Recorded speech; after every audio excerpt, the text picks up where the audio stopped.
Hello दोस्तों, स्वागत है आप सबों का आपके अपने YouTube channel success commerce classes में।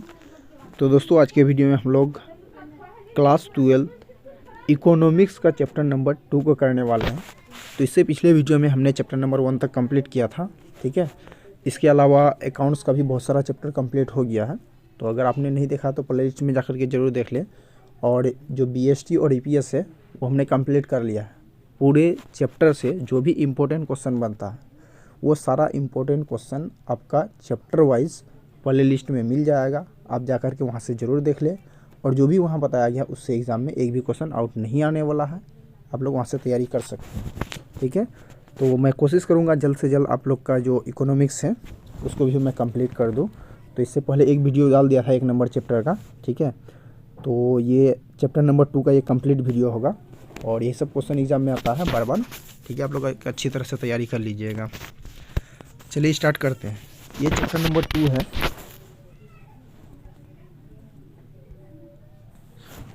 ये चैप्टर नंबर 2 है। चैप्टर नंबर 2 है अर्थशास्त्र और उसका केंद्र समस्या। अर्थशास्त्र क्या होता है, उसका केंद्र समस्या क्या होता है, इसके बारे में अर्थशास्त्र में अर्थव्यवस्था होना चाहिए, ठीक है। अच्छा चलिए, तो चैप्टर है अर्थशास्त्र और उसका केंद्र समस्या। अर्थशास्त्र क्या होता है, उसका केंद्र समस्या क्या होता है, ठीक है।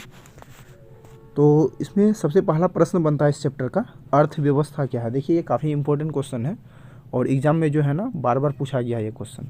अर्थव्यवस्था से आप क्या समझते हैं, अर्थव्यवस्था क्या है, ठीक है। तो ध्यान से समझिएगा। देखिए अर्थव्यवस्था क्या है, तो अर्थव्यवस्था एक ऐसी व्यवस्था है। अर्थव्यवस्था क्या है, एक ऐसी व्यवस्था है जिसके अंतर्गत व्यक्ति अपने आजीविका अर्जन करने के लिए, अर्थव्यवस्था एक ऐसी व्यवस्था है जिसके अंतर्गत कोई भी व्यक्ति अपने आजीविका मतलब रोजी रोटी अर्जित करने के लिए, मतलब कमाने के लिए भिन्न भिन्न आर्थिक क्रियाएं करते हैं। कोई भी व्यक्ति अपना रोजी रोटी कमाने के लिए क्या करते हैं, अलग अलग तरह तरह के आर्थिक क्रियाएं करते हैं। जैसे मान लो कोई डॉक्टर है, कोई वकील है, कोई इंजीनियर है, कोई जॉब कर रहा होगा, ठीक है। तो तरह तरह के सब क्या करते हैं, आर्थिक क्रियाएं करते हैं। प्रत्येक अर्थशास्त्र किसी न किसी आर्थिक प्रणाली के अधीन आर्थिक क्रियाओं का संचालन करती है। जितने भी अर्थशास्त्र है वो किसी न किसी प्रकार से कोई ना कोई आर्थिक प्रणाली के अधीन काम करते हैं, ठीक है। इसे हम क्या कहेंगे, अर्थव्यवस्था कहेंगे, ठीक है। चलिए अब नेक्स्ट क्वेश्चन है कि अर्थव्यवस्था के प्रकार बताए। देखिए ये भी काफ़ी इंपॉर्टेंट क्वेश्चन है, अर्थव्यवस्था के प्रकार बताए। काफ़ी जो भी आपको क्वेश्चन बताया जा रहा है ना, ये एग्ज़ाम के लिए काफ़ी इंपॉर्टेंट होता है और एग्ज़ाम में बार बार ये सब क्वेश्चन आता है, ठीक है। अच्छी तरह से तैयारी कीजिए आप लोग। तो अर्थव्यवस्था के प्रकार बताएं। तो आंसर है कि अर्थव्यवस्था का निम्न 3 प्रकार है। याद रखिएगा, अर्थव्यवस्था का ऑब्जेक्टिव में भी पूछा जा सकता है आपसे कि अर्थव्यवस्था के कितने प्रकार है। तो याद रखिएगा 3 प्रकार। क्या क्या सर? तो देखिए 1 नंबर पूंजीवादी अर्थव्यवस्था होता है। अब ये पूंजीवादी अर्थव्यवस्था क्या होता है इसके बारे में हम आगे डिस्कस करते हैं, ठीक है। चलिए, दूसरा है समाजवादी अर्थव्यवस्था और तीसरा मिश्रित अर्थव्यवस्था, ठीक है। पूंजीवादी अर्थव्यवस्था, समाजवादी अर्थव्यवस्था, और पूंजी और समाजवादी को दोनों को एक साथ मिला दो तो मिश्रित अर्थव्यवस्था। याद रखिएगा अर्थव्यवस्था के कितने प्रकार, 3 प्रकार, पूंजीवादी, समाजवादी और मिश्रित, ठीक। चलिए अब नेक्स्ट क्वेश्चन की ओर देखिए। अगला क्वेश्चन है कि जो पूंजीवादी, समाजवादी और मिश्रितवादी, ठीक है, ये जो 3 प्रकार का अर्थव्यवस्था है, इन तीनों में अंतर क्या है ना। तीनों तो अर्थव्यवस्था है, एक जैसा क्यों नहीं है भाई, तो है ना कुछ अलग है। पूंजीवादी अर्थव्यवस्था, समाजवादी अर्थव्यवस्था और मिश्रित अर्थव्यवस्था में अंतर आपसे पूछा है कि इन तीनों में क्या अलग अलग पॉइंट हैं, ठीक, एक दूसरे से वो किस प्रकार अलग है, ठीक। चलिए देर ना करते हुए आंसर समझते हैं। देखिए पूंजीवादी, समाजवादी और मिश्रित अर्थव्यवस्था में अंतर निम्न है। इस तरह से आपको एग्जाम में लिखना है और जो आपके कॉपी है उसको 3 भागों में इस तरह से डिवाइड कर देना है, ठीक है। इस तरह से ये सब लाइन दे देना। पहला तुलना का आधार। तुलना का आधार की जगह आप चाहे तो अंतर का आधार भी लिख सकते हैं। मतलब हम जो अंतर कर रहे हैं उसका मेन पॉइंट कौन सा है ये लिखना है आपको, ठीक है। अंडर 10 में आप नहीं लिखे थे, ठीक है। अभी आप सीनियर क्लास में हैं तो आपको ये सब लिखना है कि आप जो अंतर कर रहे हैं किस आधार पर अंतर कर रहे हैं, ठीक है। अंतर का आधार लिखना है। दूसरा है पूंजीवादी अर्थव्यवस्था। देखिए पूंजीवादी अर्थव्यवस्था को हम लोग दूसरे नाम बाजार अर्थव्यवस्था के नाम से भी जानते हैं। जो पूंजीवादी अर्थव्यवस्था होता है उसे बाजार अर्थव्यवस्था के नाम से भी जानते हैं। अगला है समाजवादी अर्थव्यवस्था। समाजवादी अर्थव्यवस्था को हम लोग नियोजित अर्थव्यवस्था के नाम से जानते हैं। समाजवादी अर्थव्यवस्था का दूसरा नाम नियोजित अर्थव्यवस्था। और जो मिश्रित अर्थव्यवस्था है मतलब इन दोनों का मिक्सचर किया हुआ अर्थव्यवस्था को क्या कहेंगे, मिश्रित अर्थव्यवस्था। ठीक है, चलिए अब इसका अंतर समझते हैं। देखिए सबसे पहला तो देखिए कोई भी चीज़ का अगर आपको अंतर लिखने के लिए कहे ना, सबसे बढ़िया पॉइंट ये है कि उसका डेफिनेशन पहले लिख दो, यानी कि अर्थ के आधार पर अंतर कर दो। ठीक, आइए समझते हैं। देखिए अर्थ के आधार पर अंतर क्या होगा, तो जो पूंजीवादी अर्थव्यवस्था होता है इसका समझिए, उत्पत्ति के साधनों पर निजी स्वामित्व होता है, उत्पत्ति के साधनों पर निजी स्वामित्व होता है तथा इन संसाधनों का प्रयोग व्यक्तिगत लाभ के लिए होता है, इसे क्या कहेंगे, पूंजीवादी अर्थव्यवस्था कहेंगे। ठीक है, अगला है उत्पत्ति के साधनों पर, जो भी चीज़ हम लोग उत्पत्ति कर रहे हैं, उत्पादन करने के लिए जो साधन चाहिए, उत्पत्ति के साधनों पर पूर्ण समाज का स्वामित्व। याद रखिएगा, उत्पत्ति के साधनों पर एक व्यक्ति का स्वामित्व पूंजीवादी अर्थव्यवस्था, उत्पत्ति के साधनों पर एक व्यक्ति का स्वामित्व पूंजीवादी अर्थव्यवस्था। ठीक है, दूसरा है कि उत्पत्ति के साधनों पर पूर्ण समाज का, पूर्ण मतलब पूरे समाज का स्वामित्व मतलब अधिकार। ठीक है, तथा उनका संचालन एक केंद्र संस्था द्वारा किया जाता है, इसे क्या कहेंगे, समाजवादी अर्थव्यवस्था कहेंगे। ठीक, ये इधर हटो। चलिए अगला है मिश्रित अर्थव्यवस्था। तो उत्पत्ति के साधनों पर निजी एवं राज्य दोनों का स्वामित्व। उत्पत्ति के साधनों पर क्या होता है, निजी यानी कि कुछ प्राइवेट भी होता है और कुछ सरकारी भी होता है, ये क्या हुआ, मिश्रित अर्थव्यवस्था हुआ। ठीक है, सरकार का भी हाथ है, स्वामित्व है, और किसी ना किसी एक निजी कंपनी का भी हाथ होता है। अगला है व्यक्तिगत स्वतंत्रता। याद रखिएगा यहाँ क्या है, व्यक्तिगत स्वतंत्रता। देखिए व्यक्तिगत स्वतंत्रता के आधार पर इन तीनों में अंतर क्या है, तो पूंजीवादी अर्थव्यवस्था में है पूर्ण रूप से व्यक्तिगत स्वतंत्रता है। पूंजीवादी अर्थव्यवस्था क्या है कि पूर्ण रूप से व्यक्तिगत स्वतंत्रता है, जबकि समाजवादी अर्थव्यवस्था क्या है, व्यक्तिगत स्वतंत्रता नहीं है। पूंजीवादी अर्थव्यवस्था क्या है, पूर्ण रूप से व्यक्तिगत स्वतंत्रता है, और जो समाजवादी अर्थव्यवस्था है वो पूर्ण रूप से व्यक्तिगत स्वतंत्रता नहीं है। व्यक्तिगत स्वतंत्रता का महत्व, परंतु स्वतंत्रता का सीमित अधिकार। देखिए पूंजीवादी अर्थव्यवस्था क्या है, याद रखिएगा, जो पूंजीवादी अर्थव्यवस्था होता है वो उसमें व्यक्तिगत स्वतंत्रता होता है, और जो समाजवादी अर्थव्यवस्था होता है उसमें व्यक्तिगत स्वतंत्रता बिल्कुल भी नहीं होता है, और जो मिश्रित अर्थव्यवस्था होता है उसमें व्यक्तिगत स्वतंत्रता का महत्व, परंतु स्वतंत्रता का अधिकार सीमित होता है। ठीक है, यानी कि इसमें कह सकते हैं कि कुछ व्यक्तिगत स्वतंत्रता भी होता है और कुछ व्यक्तिगत स्वतंत्रता नहीं भी होते हैं, तो वो क्या होगा, मिश्रित अर्थव्यवस्था। ठीक, चलिए अगला अंतर को समझते हैं हम लोग।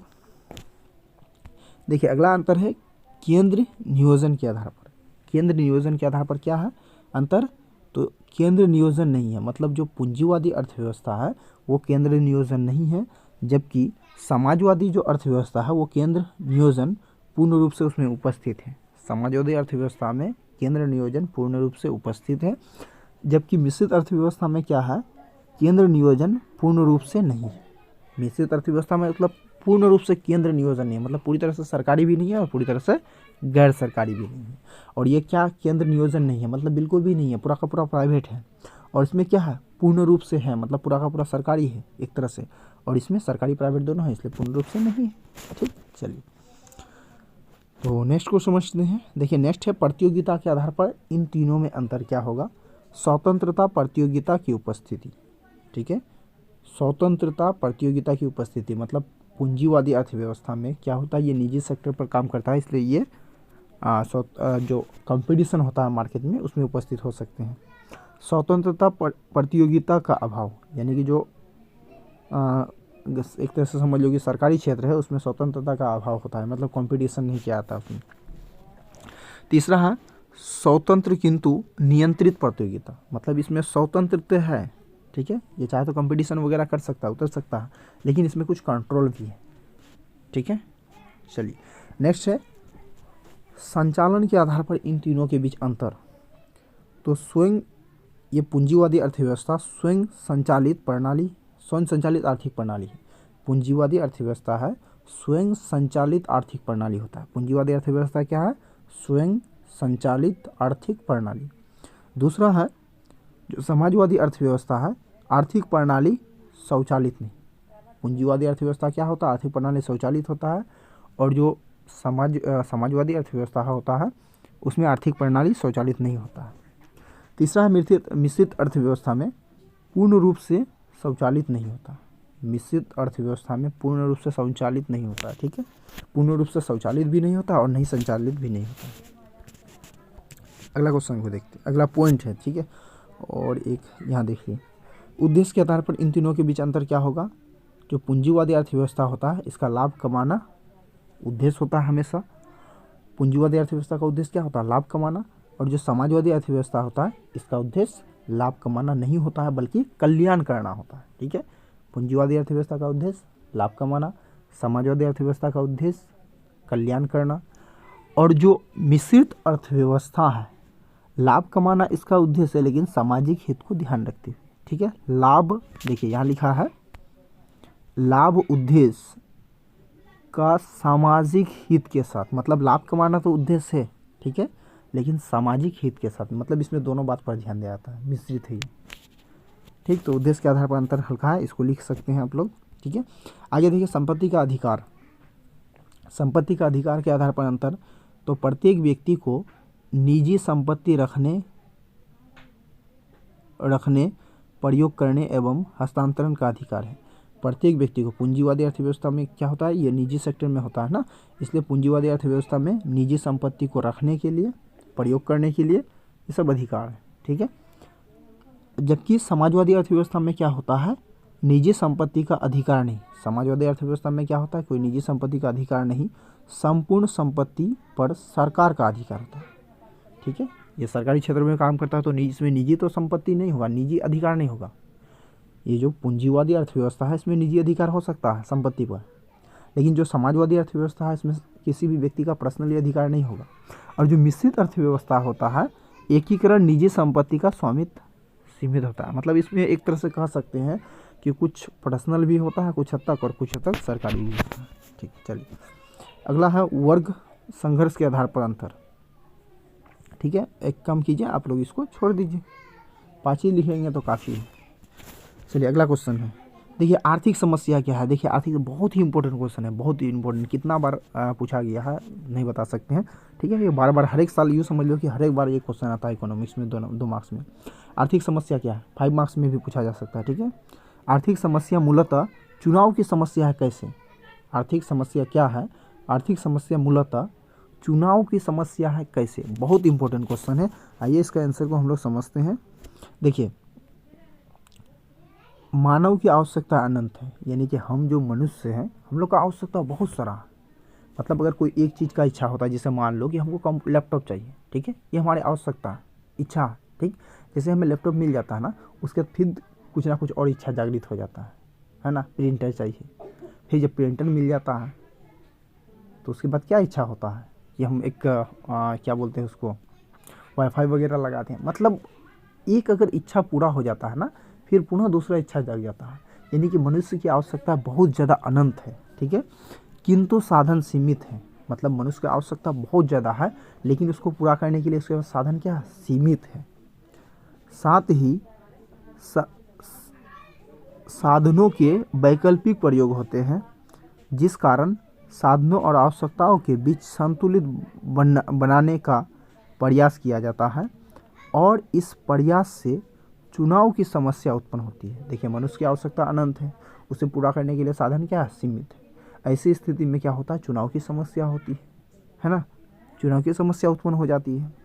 इस प्रकार आर्थिक समस्या मूलतः चुनाव की समस्या। इस प्रकार हम कह सकते हैं कि जो आर्थिक समस्या होता है वो खासतौर पर चुनाव की समस्या है, ठीक है। चलिए याद कर लीजिएगा इस क्वेश्चन को आप लोग। नेक्स्ट क्वेश्चन है, आर्थिक समस्या क्यों उत्पन्न होती है। ये भी काफ़ी इंपॉर्टेंट क्वेश्चन है, जो हमें आर्थिक समस्या उत्पन्न होती है वो क्यों होती है। या इसी क्वेश्चन को दूसरे तरीके से पूछा जा सकता है, आर्थिक समस्या के क्या कारण है, यानी कि जो आर्थिक समस्या उसका रीज़न क्या है, ठीक। आर्थिक समस्या क्यों उत्पन्न होती है या इसका रीज़न क्या है। इसका आंसर है, आर्थिक समस्या से उत्पन्न होने वाले प्रमुख कारण निम्न है। आर्थिक समस्या उत्पन्न होने वाले प्रमुख कारण निम्न है। पहला, असीमित आवश्यकता। हम लोग का आवश्यकता जो ना असीमित है, ठीक है, कोई लिमिट नहीं है इसका। उसके बाद सीमित साधन, मतलब उस आवश्यकता को पूरा करने के लिए हमारे पास जो धन है वो सीमित है। ठीक है। तीसरा है संसाधनों का वैकल्पिक प्रयोग, मतलब जो भी हमारे पास संसाधन है उसका ठीक ढंग से प्रयोग ना होना। ठीक। उसके बाद अगला है चुनाव की समस्या, चुनाव की समस्या होती है। ठीक। तो ये सब जो है ना आर्थिक समस्या उत्पन्न करती है। ठीक है, काफ़ी इंपॉर्टेंट क्वेश्चन है ये VVI। देखिए अगला क्वेश्चन है कि अर्थव्यवस्था की केंद्र समस्या कौन कौन सी है। जो अर्थव्यवस्था है इसका केंद्र समस्या कौन सी है, ये भी काफ़ी इंपॉर्टेंट क्वेश्चन है। देखिए प्रोफेसर, यहाँ थोड़ा आप लोग को दिखने में शायद परेशानी होगा। ठीक है, तो ये मैं बता दूँ, प्रोफेसर सैमुअलसन के अनुसार प्रत्येक अर्थव्यवस्था में 3 केंद्रीय समस्या होती है। प्रोफेसर सैमुअलसन के अनुसार प्रत्येक अर्थव्यवस्था में 3 केंद्रीय समस्या होती है। याद रखिएगा अर्थव्यवस्था के केंद्रीय समस्या कौन कौन सी है, काफ़ी इंपॉर्टेंट क्वेश्चन है। अर्थव्यवस्था के केंद्रीय समस्या कौन कौन से हैं, तो इसका आंसर लिखना, थोड़ा हेडिंग में लिख देना कि प्रोफेसर सैमुअलसन के अनुसार प्रत्येक अर्थव्यवस्था में 3 प्रकार का केंद्र समस्या होती है। जितनी भी अर्थव्यवस्था है 3 प्रकार का केंद्र समस्या होती है। पहला नंबर, क्या उत्पादन किया जाए और कितनी मात्रा में किया जाए। मान लिया अगर किसी व्यक्ति के पास कुछ ज़मीन है, मान लिया कि 1 कट्ठा ज़मीन है, 1 बीघा ज़मीन, ठीक है, तो उसको चाहिए गेहूँ भी चाहिए, ठीक है, खाने के लिए चावल भी चाहिए, है ना, मक्का वगैरह चाहिए। तो वो कौन से वस्तु का उत्पादन करें, एक समस्या है। तो क्या उत्पादन किया जाए और कितनी मात्रा में किया जाए, मतलब कौन चीज़ उत्पादन करे और कितना क्वांटिटी का करे, ये एक समस्या होती है, ये केंद्र समस्या है। ठीक है, याद रखिएगा। दूसरा है उत्पादन कैसे किया जाए, मतलब उत्पादन जो करेंगे वो किस प्रकार करेंगे, ठीक है, हल वगैरह किस तरह से जोतें। ठीक है। तीसरा है उत्पादन किसके लिए किया जाए, मतलब हम जो उत्पादन करेंगे किसके लिए, खुद के लिए या फिर मार्केट में बेचने के लिए। ये क्या हुआ, अर्थव्यवस्था का 3 केंद्रीय समस्या हुआ। पहला, हमारे पास जो खेत है हम उसमें क्या उत्पादन करें और कितना क्वांटिटी करें, उत्पादन कैसे करें, इसके अलावा उत्पादन किस लिए करें। ये अर्थव्यवस्था का 3 समस्या है। ये आपसे ऑब्जेक्टिव में भी पूछा जा सकता है। ठीक है, याद रखिएगा। चलिए इस चैप्टर का लास्ट क्वेश्चन है। क्वेश्चन है श्रम गहन तकनीक क्या है। देखिए इसके बाद और एक क्वेश्चन होगा इसमें, श्रम गहन तकनीक क्या है, मैं आपको बता देता हूँ क्या है। देखिए श्रम गहन तकनीक क्या है, तो इस तकनीक में पूंजी की तुलना में श्रम का उपयोग आर्थिक मात्रा में किया जाता है। अतः ठीक है, इसका पेज मिसिंग है, थोड़ा हम आगे कर देंगे, ठीक है, नेक्स्ट वीडियो में या फिर इसी के साथ जोड़ देंगे। ठीक, देखिए ऐसे समझिए, श्रम गहन तकनीक क्या है, तो ऐसा तकनीक जिसमें श्रम यानी लेबर की मात्रा अधिक और पूंजी की मात्रा कम प्रयोग की जाती है उसे श्रम गहन तकनीक कहेंगे। ठीक है, याद रखिएगा। यहाँ छोड़िए, हम अपना लैंग्वेज में आपको बता देते हैं। देखिए श्रम गहन तकनीक क्या है, तो ऐसा तकनीक जिसमें श्रम के बारे में बोला था ना, आपको यहाँ 2 टाइप का यहाँ क्वेश्चन पूछा जा सकता है एग्जाम में। पहला श्रम गहन तकनीक क्या है, दूसरा पूंजी गहन तकनीक क्या है। तो आप एक कॉमन एक ही फॉर्मूला आपको याद रखना है, दोनों बना करके लिख दीजिएगा, याद भी नहीं रखना, अभी आप ध्यान से समझने का कोशिश कीजिए, तुरंत याद हो जाएगा। देखिए जब आपको क्वेश्चन पूछे कि श्रम गहन तकनीक क्या है, तो लिखेंगे वह तकनीक जिसमें श्रम की मात्रा अधिक और पूंजी की मात्रा कम प्रयोग की जाती है, उसे श्रम गहन तकनीक कहेंगे। पूंजी और श्रम का आपको कंपेयर करना है। श्रम गहन तकनीक के बारे में पूछा, तो वह तकनीक जिसमें श्रम की मात्रा अधिक, ठीक है, वह तकनीक जिसमें श्रम की मात्रा अधिक यानी लेबर अधिक और पूंजी की मात्रा कम प्रयोग की जाती है, उसे श्रम गहन तकनीक कहते हैं। ठीक है, अब आगे सुनिएगा, पूंजी गहन तकनीक किसे कहते हैं, वह तकनीक जिसमें पूंजी की मात्रा अधिक, ठीक है, श्रम के बारे में पूछेगा तो श्रम की मात्रा अधिक और पूंजी की मात्रा कम, और पूंजी गहन तकनीक पूछे तो पूंजी की मात्रा अधिक और श्रम की मात्रा कम प्रयोग की जाती है, उसे क्या कहेंगे, पूंजी गहन तकनीक कहेंगे। हो गया, चलिए देखिए उसके बाद आगे जो क्वेश्चन होगा ना हम देखेंगे। ठीक है, आज के वीडियो में बस इतना ही। वीडियो अच्छा लगे तो लाइक शेयर और कमेंट जरूर कीजिएगा। चैनल में पहली बार आए तो चैनल को जरूर सब्सक्राइब कर लीजिएगा, क्योंकि आपको सारा सिलेबस इस चैनल में मिलने वाला है। इसके अलावा आपको लाइव क्लास भी मिल जाएगा। Thanks for watching.